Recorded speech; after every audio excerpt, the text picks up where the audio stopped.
Let the silence of a winter's night cast that spell you can't deny. That the story's lost beneath the frost appear you, North Child.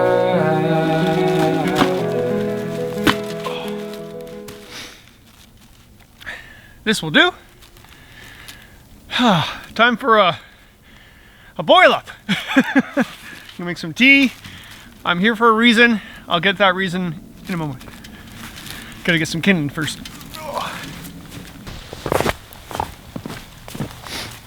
All right. I got some sticks. Well, I get my meal pad out. Oh, it's nice. And I'm going to do a kitty kettle. I hope I brought everything. I'm on a day trip. So I'm going to have a tea, but I'm also going to cook a steak. Uh-oh, wait a minute. I have the information here. I had to write it down. Well, first of all, I already know this part. Hayes Outdoors, he has a YouTube channel, and a while back he started this thing called Show Me Your Steak, and it's all to do with getting everybody to know about men's mental health. And it's almost like, remember the bucket challenge idea? Ah! Oh my god, that's cool. That was silly. So the idea that he'll go and say, okay, you YouTuber, you're next. You go out and cook a steak in the woods and then talk about men's mental health. And it went on and on and on, and I got a number of requests. I've been really busy at work, so I haven't been able to do it until now, so sorry about that. But it was, I know Adam, I can't pronounce the last name, that's why I brought a piece of paper. Calfuso? Anyway, I love Adam's channel. Thanks, Adam, for requesting me to do this. Before I talk about men's mental health, which is a very important thing to talk about, I'm going to get a cup of tea going in my Kelly kettle. It's an Irish, you know. You always have to say Kelly kettle with an Irish accent. But then I'm going to cook the steak up in my Hova stove. All right, I got it going. What I used for fire starter actually here, there's lots of balsam. There's no birch bark, but there's caribou moss and also balsam sap. You know, those blisters. So I put that two together and got it going. So this is my Kelly kettle. Love this thing. It boils water around the perimeter with a, you see right now how it just shoots up like a chimney. It really works out well. You can get this water going for a boil in less than 2 minutes. New thing though, I'm going to try right now, is a whistle. Kelly kettle now has a whistle for it. In the past, they've had a rubber stopper or cork stopper, really in the old days. And that was just to keep the water in there while you're moving it back and forth, transporting it. But if you kept, oh, that's hot. That's a bad idea. I can't believe I did that. But if you kept it on, the pressure would actually blow this thing up. So not blow it up, but just it wouldn't be good. So what they did is they created a rubber stopper with a whistle on it, so you can actually put it on here, and that's safe.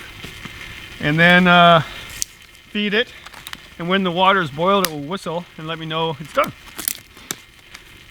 So that's good, because I want a cup of tea, because it's a wee bit chilly out. Cup of tea first, and then the steak. Haha! You know what I got? Everybody laughs at me for this. Get this thing going here.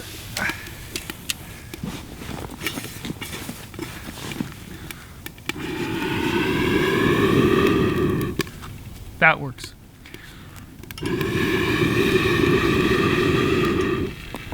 Oh, baby, that works. Every time I say that, it reminds me of that song that's making all the controversy right now. Baby, it's cold outside.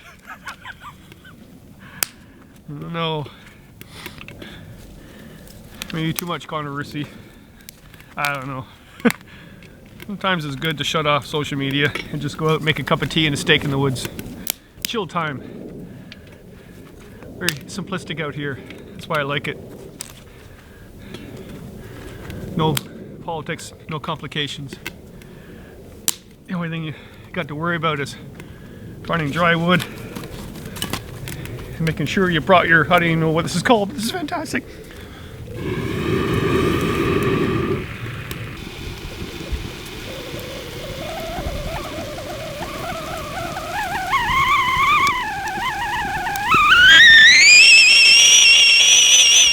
Tea is ready. So you pick it up like that, so you don't burn yourself up the top. Take this off. I love that. I'm glad I bought that. All right, just gotta keep the fire going and make some tea. All right, just get this going a bit and have a chit chat about why I'm out here.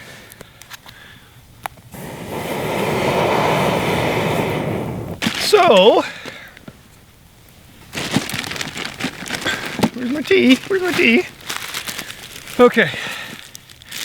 So men's mental health. Yeah, I'm not an expert at all on that. I think every man has had their issues with mental health, anxiety, and depression and things like that. But the expertise I have is for a number of years, well, more than 30 years, I've been taking students out in the woods. Lately, well, not lately, for over 10 years, I've been taking students at risk out. And yeah, they're young adults that aren't doing well in school, so we take them into college to get through high school, to finish college, but we take them out in the woods a lot. And it helps. It works. It's magical. So I'm not an expert on mental health, but I've become an expert on dealing with their anxiety and things like that. I mean, boy, I could tell you stories. We lose quite a few through suicide. It's always a very sad time. It's really difficult to get through when it becomes your job to go to the hospital and talk to one of your students that you dealt with during the day and they're not doing well. And it's getting a lot worse, to be quite honest. We're quite concerned about it. And in general, there's two types. There's, in general, because it's a very complicated subject. In general, there's two types. Ones that actually kind of are doing it for attention because they're not getting attention. So they do that to get attention and to sort of say, hey, look at me, I'm having problems. And then there's the ones where you don't see it coming at all. And I got to say, majority of them are men or young adults, males. The reason why is that males, it's our instinct, it's our natural instinct. It's to be part of the tribe. It's to say, hey, I'm the one that's to take care of everything, and I'm not going to tell you my weakness. Like, it's the same thing as a dog. A dog will not show its weakness in a pack. Even though it has an injured leg, it will not try to limp in front of the others. And I think males do that as well. And the thing is, though, and you got to remember this, mental illness is an illness. So when we have mental illness happen in the woods, and it does, we treat it like any first aid. We say, okay, we will fix what we can here just to get you out and seek professional help. So if you have a broken leg, we fix the legs straight so we get them out to the emergency, and then the doctor takes care of them. If they have a mental breakdown out in the woods, we deal with things with their anxiety, make sure that they know they have someone taking care of them, and then we're going to take care of them and get them out and get them to some help. And they need to get the help. Okay, that's one thing about men. They're like, oh no, I'm fine, and self-medicate. That's not a good idea. So anyway, I'm blabbing here. I think the best way to explain all this is actually a story.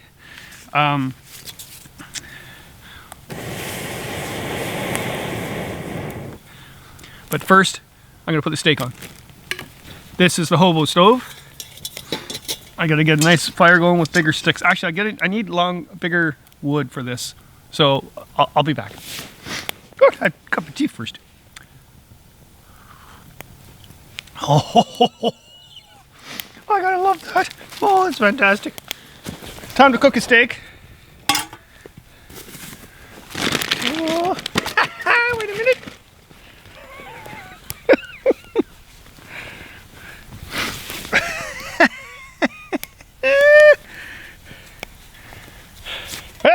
I'm all ready to cook a steak in the wilderness. All right, a little bit of oil, olive oil. Oh, I'm not holding it straight. Oh my Lord. Garlic. The steak I chose, sorry for all the others that did this before me. They had much better steak. I got a pepper steak because I'm a world-renowned best-selling Canadian author, which really means I have no money. Oh, you think back, I had many famous Canadian authors warn me about trying to make a living writing. Pierre Berton was the first. He said, wait until you're in your 40s and 50s, you'll be rehashing everything. I went, oh no. My publisher would never do that. I had Artie Lawrence tell me never quit your day job. Margaret Atwood warned me about it. Whoa! I'm gonna lift this up a bit. All right. Cook away pepper steak. It was on sale. So just to go back to what we're talking about, good example, like last fall, I did 5 evacs, taking students out, all anxiety attacks. I've never done that many evacs in all of my career, taking people out over 30 years. Okay, so something's happening out there. I don't know what's going on, but something's happening, and it's scary. But there's good news. Wilderness is a magical place. It is a healing place. And we all talked about it, and it's almost like poetic, and some people put their, I roll their eyes and say, yeah, okay, hippie. But I tell you, it works for me. But it also worked for a student of mine named Jason. Now, I've written about this story before. I've talked about it during my presentations. It's a good one. So Jason wasn't doing well. He had drug addictions. Cocaine actually was his addiction. He got off that. So we're on this canoe trip. And he wasn't doing well. And he wasn't taking his regular meds for his anxiety. And also a lot of the other students just didn't like him. So there was a counselor on the trip. Usually they don't really like the counselor for various reasons. But anyway, I was just the guide again. So I'm just the guide. I'm not the professional. I forgot to bring everything with me. Oh, I'm making a butcher job of this. Oh, no, I'm not. Oh, that looks good. So I saw him on the portage and he's not doing well. My problem on that trip, I did a linear trip, so I went from A to B back to A, and that was a mistake. You want to do a loop so they actually don't know where they are, so they think they're lost, so they don't leave you. But he figured out that our second last day on the way back from this canoe trip, he figured out where he was. And I went to the counselor and I said, Jason's going to boot tonight, so we need to solve that. And she said, oh no, he's fine. I went, he's not fine. And sure enough, at midnight, the students woke me up in my tent and said, yeah, Jason's gone. So I went out and there he was paddling across the lake at midnight. So I went out to get him. And then I realized here I am chasing him, which is not going to help at all. I thought, let wilderness solve this issue for him. And I knew where he was going. I knew the lakes, I knew the portages, and there was a full moon. The only problem is that about an hour into it, the storm came in, and that's what scared him. So at least he stopped in the portage. He knew I was behind him. And the thing is, I didn't say anything to him, not a word. I just put a tarp up, got a fire going. We sat there until sunrise and put the fire out. And I said, yeah, we have to head back, Jason. He says, yeah, I know, Kevin, I know. I messed up. I went, okay, let's go. So we headed back. And I said, I just got to ask you, like, did you take drugs with you? And he goes, yeah. I go, what drug were you on? He said, ecstasy. I went, ecstasy? Like the party drug? Why would you take ecstasy on a trip like this? He goes, well, that's all I had. I went, that's the reason? He goes, yeah, Kevin, I'm messed up. I'm really messed up. So we headed back, and again, it got to be a nice sunrise actually after the storm, and just a quiet time, went back.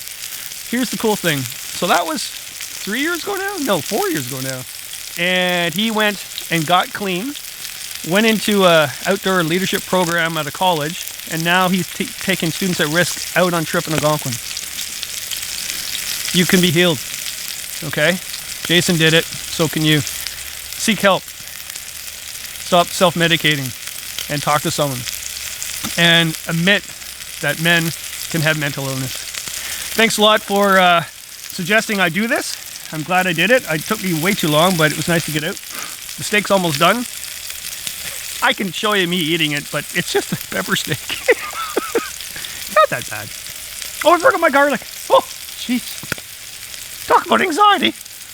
You're looking at it right here. Cheers. Take care of yourself out there.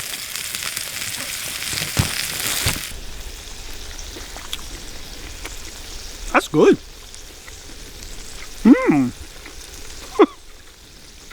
That's really good. Woo. Good steak for on sale.